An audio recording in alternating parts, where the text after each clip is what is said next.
ఈ దేశంలో ఎన్నో వ్యవస్థలు చాలా మంది ఏమనుకుంటారంటే ఒక రిజర్వేషన్ సిస్టము దళితులకు కానీ ట్రైబల్స్ కానీ షెడ్యూల్డ్ కాస్ట్ కానీ షెడ్యూల్డ్ ట్రైబ్స్ కానీ ఇచ్చినవారు అంబేద్కర్ అనుకుంటారు. కానీ మహిళలకు ఓటు హక్కు గాని, ఆస్తిలో సమాన వాటా రావాలనే ఆలోచన గాని, బహుభార్యత్వాన్ని రద్దు చేయడం గాని, పునర్వివాహం గాని అంటే వితంతువులకి, అదే విధంగా విడాకులు కానీ, ఇవన్నింటి విషయంలో ఆనాడే జెండర్ ఈక్వాలిటీ కోసం కొట్లాడిన వాడు అంబేద్కర్. అయితే దాని గురించి పోయే ఉంది. నేననేది ఏంటంటే, ఎందుకు అంబేద్కర్ గారిని దేశంలో ఒక మహాత్మా గాంధీతో ధీటుగా లేదా మరొక ప్రముఖ నాయకుడితో ధీటుగా పెట్టలేదు అంటే డెఫినెట్ గా దానిలో అనుమానం ఏం లేదు.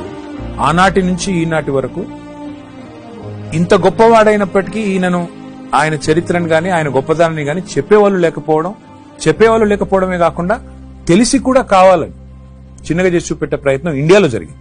బయట మాత్రం మీరు అన్నట్టుగా మీరు ప్రపంచంలో ఎక్కడ పోయినా, నేను లండన్ పోయినాను. లండన్ లో అంబేద్కర్ గారు ఎక్కడైతే ఉండి చదువుకున్నారో, ఏ ఇంట్లో ఉండి చదువుకున్నారో